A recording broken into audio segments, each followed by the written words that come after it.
There come the gangsta, no one Welcome! We are super excited to introduce Brain, the brain. a completely new experience for Omnisphere.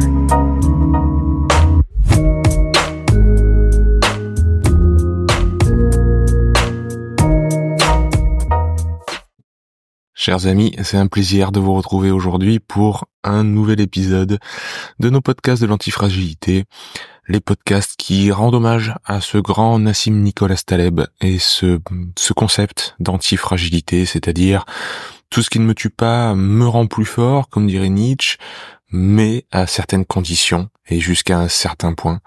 On a tous un point de rupture, on a tous à adapter justement la contrainte que l'on peut se mettre pour se rendre plus fort, mais il est vrai que par essence, vraiment c'est notre nature, notre physiologie, tout comme la physiologie de tous les êtres humains, sont annexés, ont cette caractéristique d'être antifragiles, c'est-à-dire qu'ils vont se renforcer quand ils sont soumis à une épreuve, un challenge, un stress, suivi d'une phase d'intégration, suivi d'un temps de repos. Et j'ai vraiment à cœur de vous partager tout ça parce que je navigue dans cette antifragilité, en tout cas dans sa découverte, depuis de nombreuses années maintenant, et c'est une part essentielle de mon quotidien.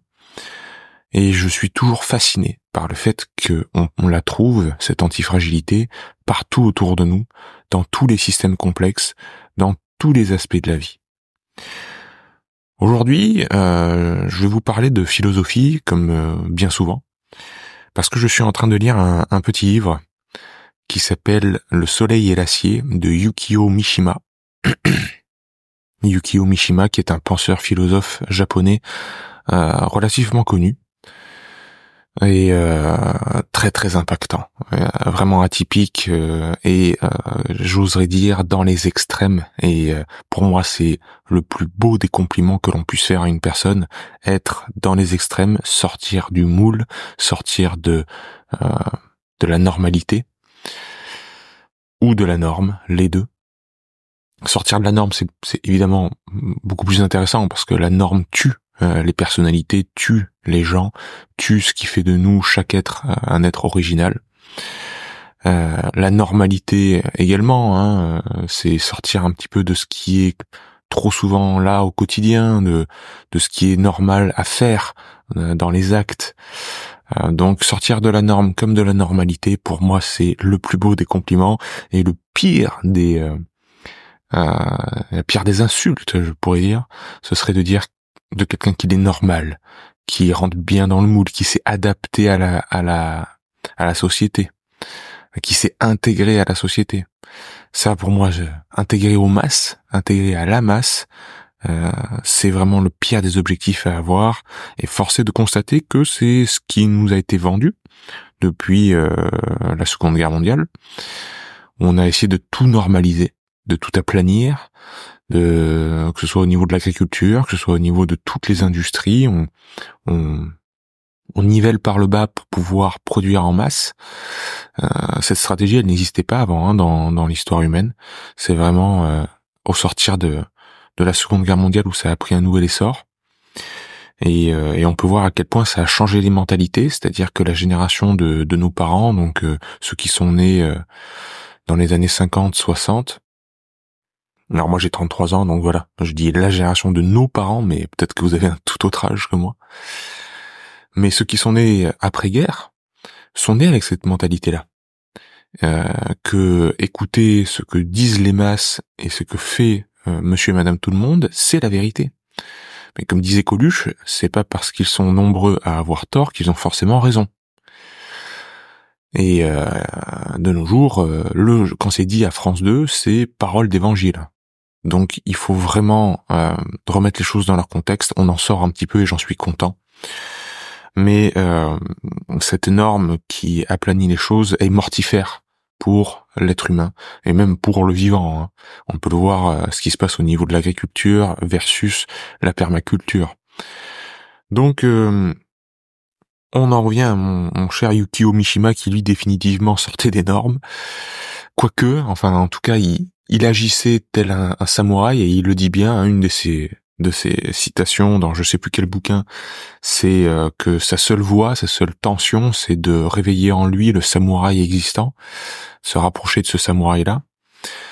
Et c'est ça qu'on ressent dans ses différents écrits, jusqu'à se donner la mort en public, hein, puisqu'il a l'aboutissement de sa réflexion et de sa culture physique, comme je vais pouvoir vous en parler, a donné lieu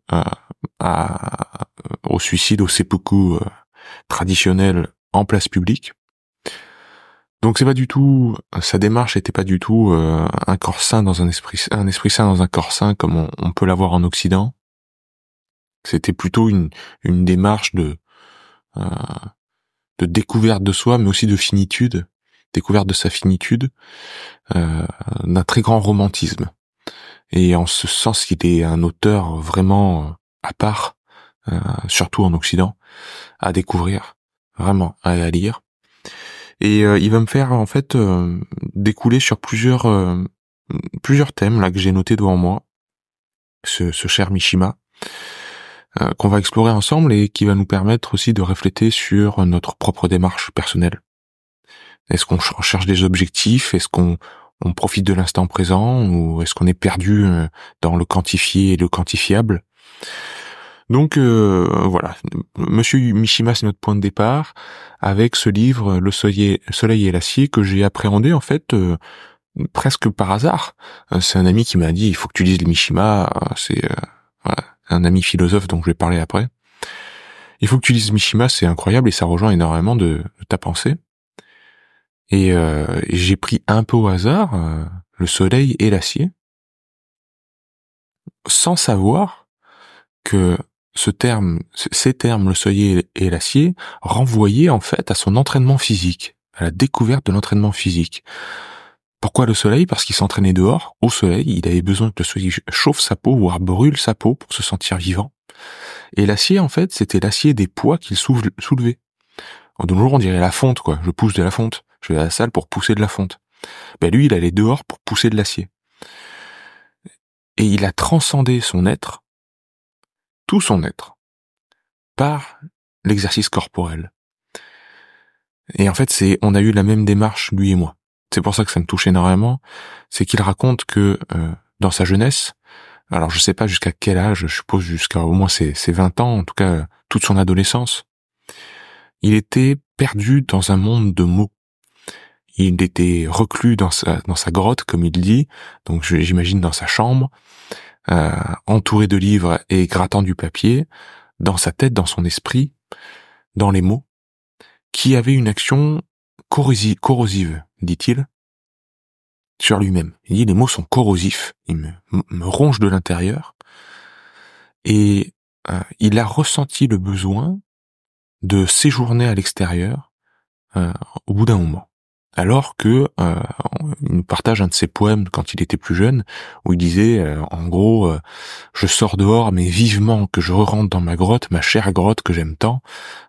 Voilà, il vouait un culte à cette pratique de spirituelle et philosophique et mentale et sémantique donc. Et par contre, il fuyait l'extérieur, quoi. Il fuyait le contact avec l'extérieur et tout ce qui pouvait être d'activité physique. Mais à un moment de sa vie, il a eu besoin de sortir, sans doute par instinct, et il raconte très bien. Et ce qui est beau, c'est qu'il le met dans une prose qui est magnifique, magnifique.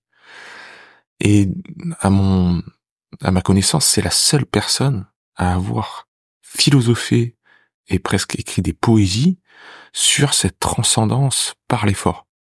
Il nous raconte comment, en fait, il se sent vivant par le fait que ses muscles gonflent, qu'il sente la brûlure musculaire, qu'il sente l'effort, la douleur, la souffrance, et qu'il expérimente ce qu'il y a de plus vivant et de plus vrai, en fait. Et que cette action-là du corps est à l'exact opposé des mots qui sont corrosifs, qui rongent. Là, c'est une voie vers justement la construction. Et ça le rend vraiment, ça le fascine. Et donc il en découle ce livre, Le Soleil et l'acier, par rapport à ça. En fait, moi, j'ai vécu la même chose. C'est-à-dire que jusqu'à mes 17-18 ans, j'étais, et je suis toujours, fan de pop culture, c'est-à-dire jeux vidéo, séries télé, manga, animé, tout ce qui pousse finalement à l'inaction physique, à lire, à écrire, pourquoi pas, à regarder des vidéos, à regarder des films, à regarder des jeux vidéo. Bon, on peut pas faire l'un et l'autre. C'est vrai que quand je jouais aux jeux vidéo, je sortais pas dehors, j'étais devant ma télé dans ma chambre. Et je passais mes journées comme ça. Alors mon corps s'est complètement encrassé à tous les sens du terme, aussi bien au niveau cellulaire qu'au niveau, j'ai envie de dire, plus macro. J'étais en surpoids, je pouvais pas bouger, ou très difficilement. Bref, 17-18 ans, j'ai découvert, je me suis regardé dans le miroir et je me suis dit non. Moi, je voue un culte pour dans les jeux vidéo ou les mangas ou les dessins animés ou même la pop culture, la figure paternelle ou masculine du héros qui est baraqué, qui en impose, qui a le héros quoi, typique des années 90, 80 avec Schwarzenegger, Rambo. Dans les jeux vidéo, c'est pareil, c'est des archétypes comme ça. Moi, c'était ça, moi, l'image que j'ai de l'homme. Et puis j'avais comme figure de proue et comme modèle mon père et mon frère, qui sont vraiment dans cette testostérone-là et dans cette expression-là de la masculinité. En tout cas, à l'époque. Et ils le sont toujours. Ils le sont toujours. C'est juste que mon père, j'ai perdu mon père, il a disparu. C'est pour ça que je dis à l'époque. Mais dans ma tête, ils le sont toujours. Et je me suis dit non. Tu te regardes dans le miroir, là, ça te va pas du tout. C'est pas du tout ça que quand tu t'imagines toi-même. Tu t'imagines pas une espèce de larve qui sait pas bouger. Donc, j'ai commencé à faire du sport. Alors commencer, c'est un bien grand mot, j'étais quand même fan de tennis, mais je faisais du tennis quelques fois dans la semaine, ça suffisait pas à contrebalancer mon inactivité et ma débauche de nourriture industrielle de l'autre côté. Mais j'aimais faire du tennis, j'aimais le sport, mais voilà, ça suffisait pas. Et là, je me suis mis à fond dedans, c'est-à-dire j'ai redécouvert en fait le plaisir et la sensation, pas forcément le plaisir. Le plaisir est pas tout le temps la flèche de ma boussole, et rarement en fait. Et il faut pas que ce le soit, je pense. C'est un des facteurs. Mais j'ai redécouvert la transcendance par l'effort. Transcendance par l'activité musculaire. La force que cette vérité qui vient de l'intérieur se révèle dans l'effort intense. Et quand on se sent fort à ce moment-là, tous nos doutes disparaissent. Et personne ne peut vous prendre ce moment d'effort. Comme je dis souvent, doutez de tout sauf de vos efforts. Parce que ça, personne ne peut vous le prendre. C'est immuable, ça ne bougera pas. Là où le quantifiable, évidemment, c'est une autre histoire dont on a parlé tout à l'heure. Et donc je me suis mis à faire du vélo, j'ai découvert le karaté avec un professeur, un sensei incroyable qui m'a vraiment énormément inspiré, énormément aidé au développement personnel, à l'estime de soi. Les arts martiaux, c'est une voie. N'oubliez pas que judo, karaté do, aikido, tout ça, le do en japonais signifie la voie, le chemin. C'est une voie de développement. C'est quelqu'un qui a une ceinture noire, c'est quelqu'un qui normalement peut mener sa vie. Et donc, de fil en aiguille, je suis devenu un gros sportif, fou du sport, fou de cette transcendance par l'effort. Et donc, ça passe essentiellement, je pense, au moins 50% du temps par la culture physique, c'est-à-dire ce qu'on appelle la musculation, l'entraînement avec résistance. Il y a plein de termes pour dire ça. C'est-à-dire que le renforcement physique et musculaire est mon activité principale, à l'inverse d'autres sportifs qui ont une activité principale, un sport principal comme un sport collectif, par exemple le rugby, le football, le tennis, etc., et font du développement musculaire une aide à cette discipline principale. Font de la préparation physique un complément.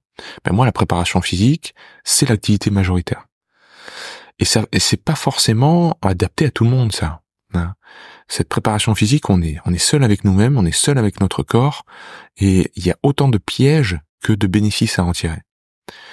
Le grand piège, c'est le côté quantitatif. C'est-à-dire que tous les jours, vous allez pousser des charges sans avoir un but intuitif clair.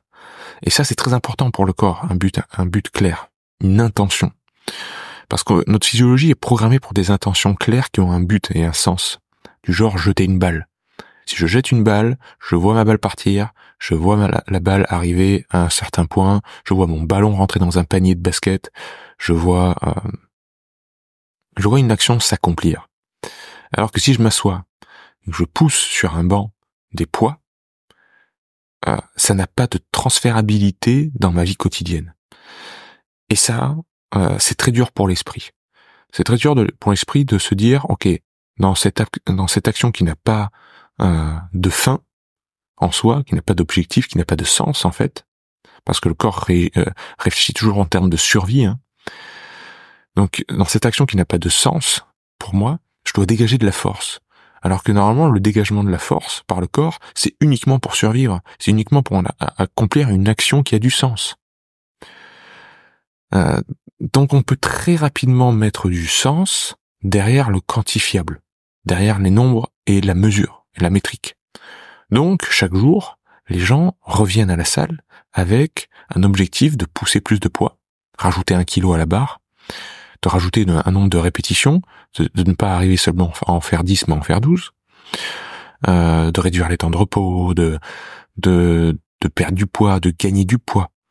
Et on sort malheureusement de cette discipline qui devait être avant tout tournée vers le qualitatif, c'est-à-dire l'expérimentation de soi-même, de sa vie, de sa force, dans quelque chose qui est externe, dans le nombre, le quantifiable.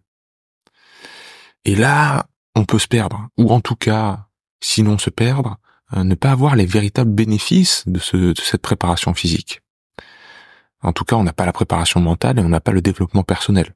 Et on peut avoir uniquement le développement musculaire, le développement cardiovasculaire, mais pour moi, on rate l'essentiel, hein, on rate le plus important.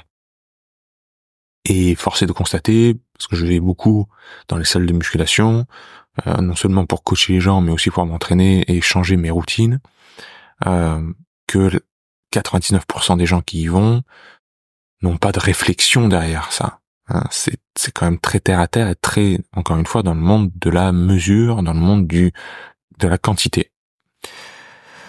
Et pourtant, le processus est la récompense.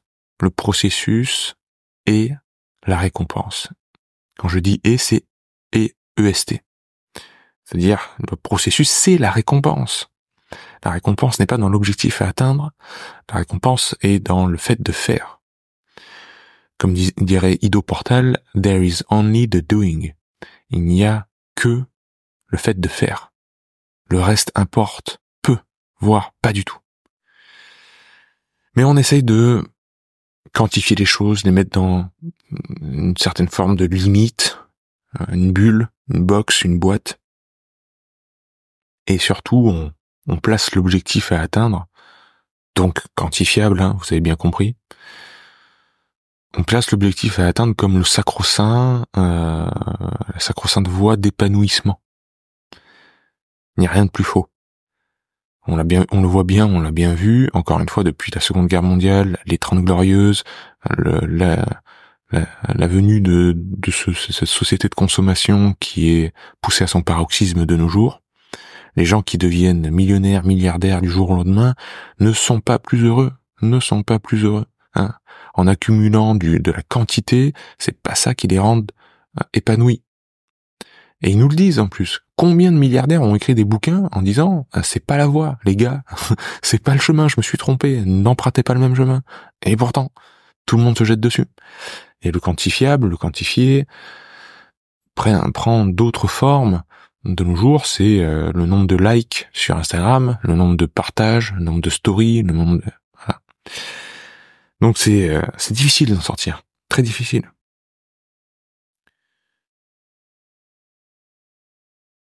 Donc, il faut vraiment prendre le temps. Prendre le temps, comme je viens de le faire, de marquer un petit temps d'arrêt, là, sur sa propre pratique au quotidien de tout ça. Quand on place l'objectif au sommet de la montagne et qu'on est fixé sur le sommet de la montagne, on oublie le chemin qu'on est en train d'arpenter. Ce que j'essaie de vous dire, c'est que c'est beaucoup plus intéressant et beaucoup plus pertinent pour un cheminement personnel, pour votre épanouissement, pour le sel de la vie, en fait, ce qui rend la vie une véritable belle aventure. Belle, je sais pas, mais en tout cas une aventure passionnante et palpitante. C'est de savoir délimiter les bordures de son propre chemin. Ça, c'est beaucoup plus important. Et une fois que les bordures sont délimitées, on connaît une certaine forme de paix intérieure avec soi-même. Et là, on peut exprimer sa force. Sa force, son amour propre, son amour, son amitié, tout ce qui est beau en nous.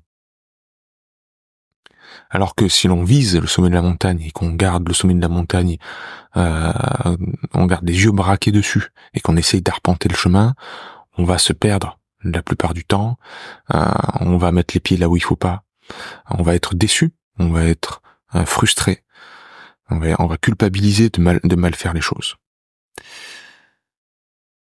En ce moment, j'ai pas mal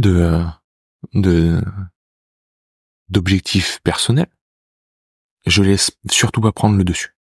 Les objectifs, voilà, ça peut être sportif, ça peut être professionnel, c'est bien d'avoir des objectifs. Je dis pas que c'est pas bien. Je dis qu'ils ne doivent pas être notre boussole.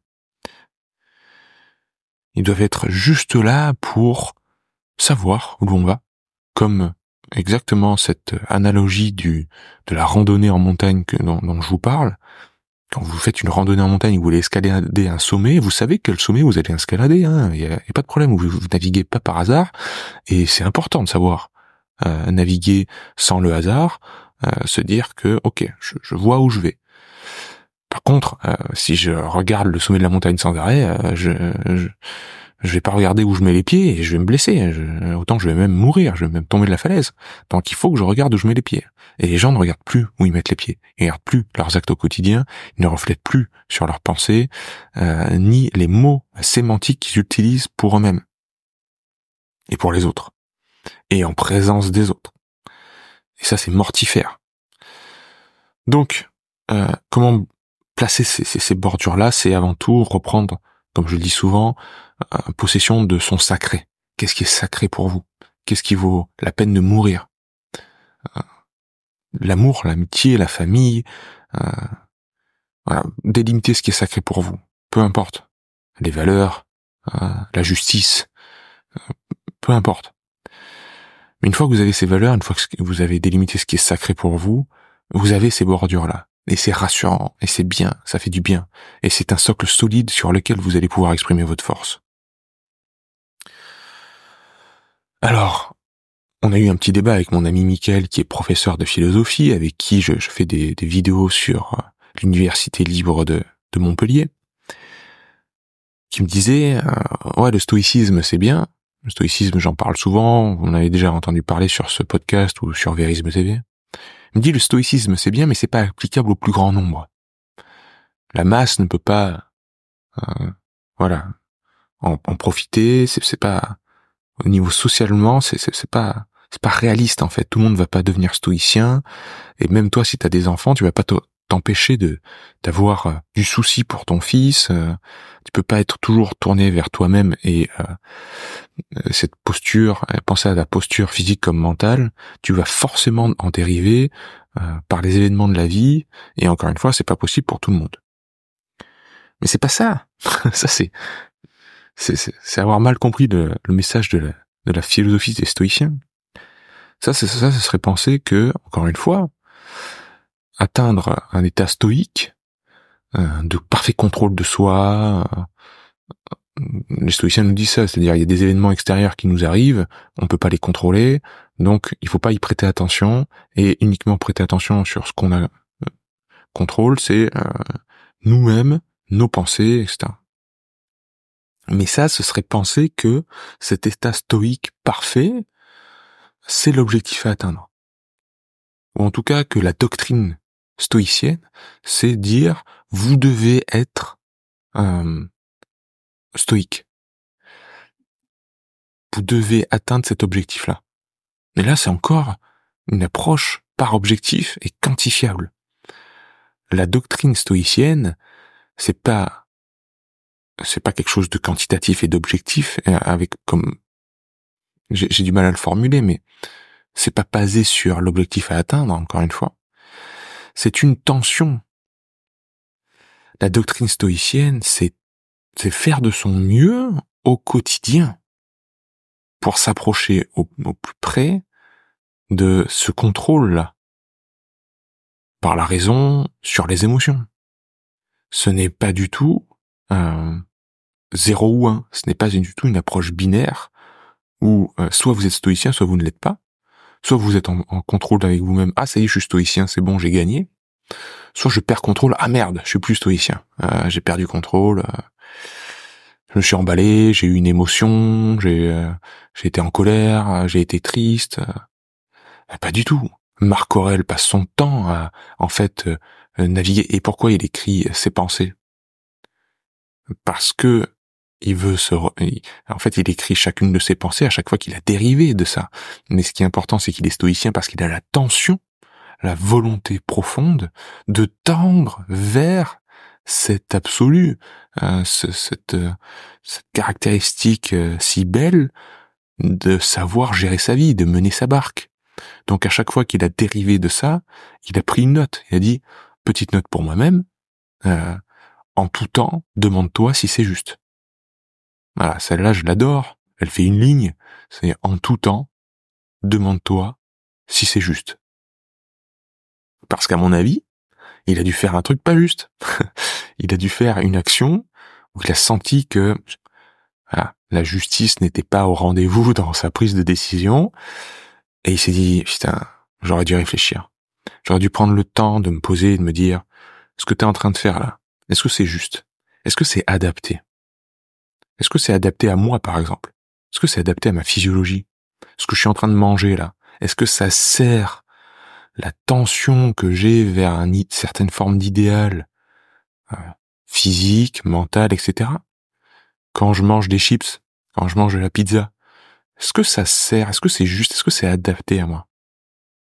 À ma physiologie? Si je mange un énorme steak, si je mange une nourriture pleine de protéines, est-ce que c'est adapté à moi qui suis complètement sédentaire? Il n'y a que le juste qui compte. Il n'y a pas le concept de bien ou de mal, il faut vraiment les reléguer très loin dans notre système de pensée. Non pas qu'il soit peu intéressant, mais il nous embrouille l'esprit, parce qu'on veut tout codifier grâce à ça. Je reprends souvent, et peut-être je l'ai déjà dit sur ce podcast, à mon avis oui, cette histoire d'Alexandre Astier qui parle de Louis de Funès. Et Alexandre Astier nous dit, vous savez, l'héritage de Louis de Funès, l'héritage qu'il nous laisse, c'est que les concepts de bien et de mal n'existent pas. Il n'y a que le juste qui existe. En fait, il dit ça autrement, il dit les concepts de trop ou de pas assez. Il dit parce que Louis de Funès, c'est extravagant à chaque instant. Ça crie, ça parle trop vite, c'est effervescent, c'est trop. On pourrait dire c'est trop. Ben non, ça marche. Parce que c'est juste. Il n'y a que la justesse qui compte. Et c'est pareil dans votre alimentation. Est-ce que c'est juste? Est-ce que c'est adapté? Et cette tension vers la justesse, c'est ça le stoïcisme. La tension, en fait, entre l'adéquation entre son mental et son physique. Faire correspondre les choses. Réduire l'erreur somatique pour ceux qui s'intéressent aux travaux en neurosciences dont je parle souvent. C'est-à-dire que le corps il fait toujours une prévision, puis une observation. Il faut que l'observation corresponde à la prévision, sinon il y a une fuite d'énergie, il y a une augmentation de l'entropie. Et ça, le corps n'accepte pas, ne l'aime pas du tout. Et ça crée des traumatismes en nous. Il faut accorder nos violons et cesser d'être métaboliquement insultant. J'adore ce terme de métaboliquement insultant parce que c'est exactement ça, c'est le corps et l'esprit réclament certaines choses et on est sans cesse en train de leur donner quelque chose d'inadapté. Ça nous mène à cette stratégie de de la dette, qui est complètement en place de nos jours. Et la stratégie de la dette, c'est accorder le droit d'être inadapté. C'est vraiment ça, Et la dette bancaire, c'est exactement ça. C'est-à-dire, vous gagnez 2000 € par mois, et vous en dépensez 3000, vous comprenez bien que ça le fait pas. Mais votre banquier va vous dire, t'inquiète pas, tu peux avoir 1000 € de découvert. Je t'accorde le droit d'être inadapté. Je t'accorde du découvert. Ah, mais jusqu'à combien de temps? C'est pas parce que on nous accorde ce droit-là, parce qu'on a nos technologies, on a notre confort qu'on a encore une fois vissé tout en haut de la montagne comme objectif parfait à l'épanouissement humain, que on doit s'accorder toujours ce droit d'être inadapté.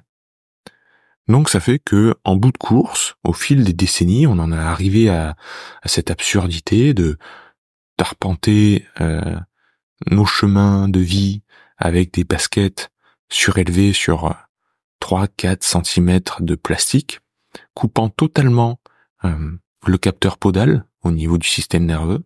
Donc le cerveau ne reçoit plus du tout d'informations des pieds. Mettre des lunettes de soleil, donc les yeux ne reçoivent plus du tout les informations du soleil, et donc il n'y a pas du tout une adaptation de la pupille, du cristallin, de la rétine, par rapport à la quantité de lumière qui entre. Les lumières artificielles cassent complètement l'adaptation du noyau suprachiasmatique, de la rétine, de l'hypothalamus, de la glande pinéale, qui gère notre horloge interne. On ne voit plus le soleil se lever, on ne voit plus le soleil se coucher, on allume les lumières. Bref, on passe nos vies assis. Il y a une véritable amnésie des muscles fessiers qui ne sont plus du tout activés et qu'on ne sait plus activer volontairement. Vous pouvez faire le test, essayez d'activer volontairement vos fesses sans activer aucun autre muscle du corps, sans planter les pieds dans le sol. Uniquement par la volonté, vous essayez d'allumer votre fesse gauche, contractez votre fesse droite. Si vous n'y arrivez pas, c'est que vous êtes amnésique des fessiers. Si vous y arrivez un tout petit peu, à 10%, ça devient pas très dur, ça se contracte un tout petit peu, faut bosser. Donc, l'attention. L'intention et la tension. La tension vers quelque chose. Très représentative et une très belle image de notre homéostasie. La tension du corps a toujours vouloir retourner à une certaine forme d'équilibre qui ne sera jamais atteint, mais il y a une tension, il y a une force pour cicatriser une plaie, pour guérir un bobo à l'intérieur comme à l'extérieur du corps. Le corps veut garder les équilibres et il a une forme de tension. C'est ça, on doit s'en inspirer. Cette tension-là, elle est vivante. Tant qu'il y a la tension, tant qu'il y a la friction en fait, ça nous prouve qu'on est vivant. Et pour retourner sur notre cher Yukio Mishima, il y a une citation de lui que j'ai partagée en anglais sur Twitter.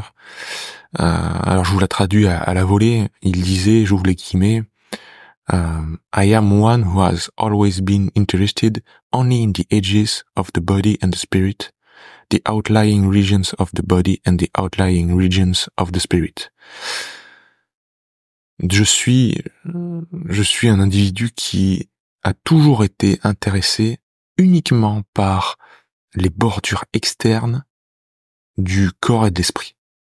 Ce qui se trouve au plus loin dans les limites, dans la couche externe du corps et de l'esprit.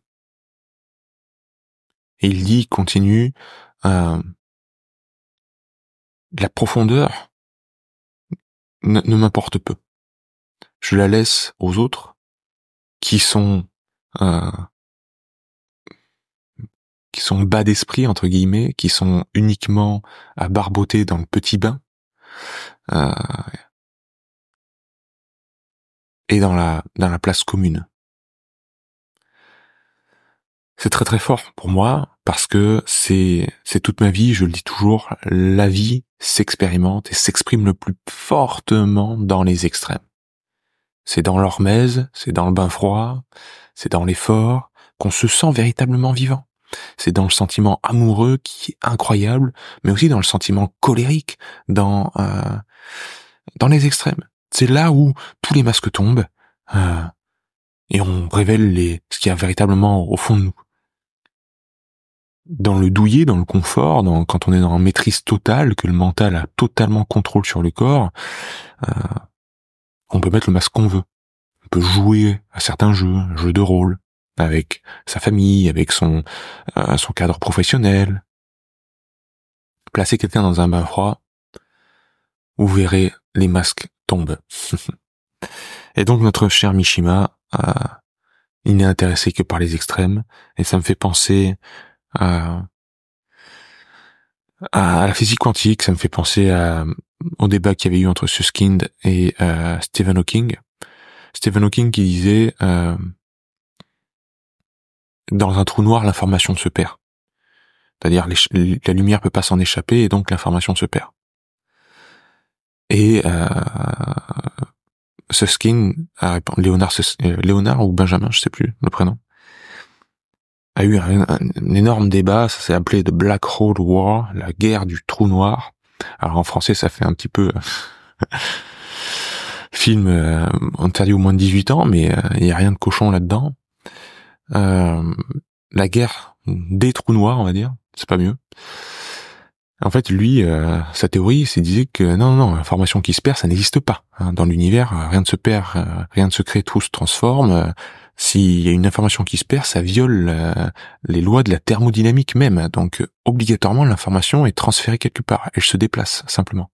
Et il a prouvé, c'est communément admis qu'il a gagné son débat avec Stephen Hawking en disant que l'information, était projetée sur la bordure externe du trou noir.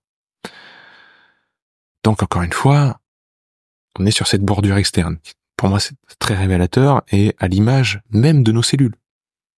Si vous étudiez les membranes cellulaires, vous voyez qu'en fait, toute l'information est là, et non pas dans le noyau et dans les organites, mais ce qui est le plus passionnant, c'est ce qui se passe au niveau de la membrane, dans les échanges. C'est là où il y a la vie, en fait.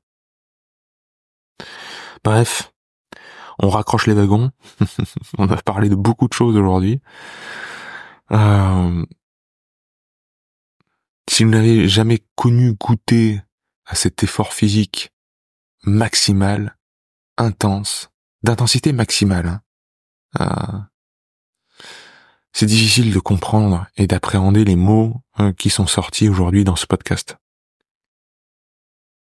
Pour ceux qui sont passés par justement cette douleur qu'on peut avoir dans le sport, mais aussi tout le rush d'endorphines, de dopamine, de neurotransmetteurs et d'hormones qui en découlent. Vous savez à quel point ça peut nous galvaniser et nous rendre aussi heureux. Et comme disait Mark Twain, it doesn't have to be fun to be fun.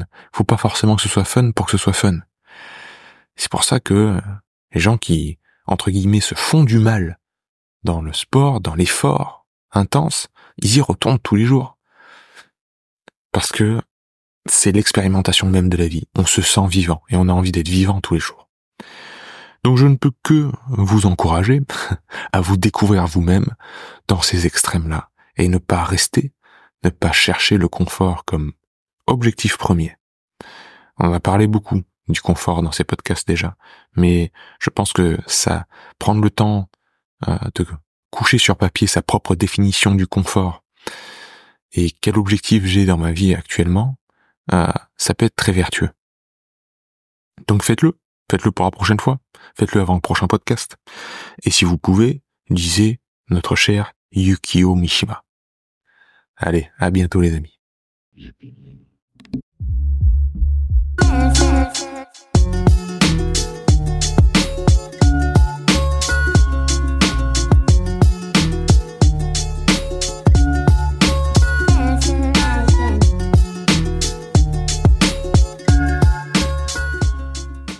Merci pour votre écoute, les antifragiles. Si vous voulez plus de conseils, de réflexions, de retours d'expérience et développer une autonomie de la pensée et apprendre les techniques de renforcement naturel, tout ce qui touche à l'hormèse et à l'antifragilité, rendez-vous sur www.hormèse.com et inscrivez-vous à ma newsletter. Elle est gratuite. Elle est envoyée une fois tous les 3 jours. À très vite.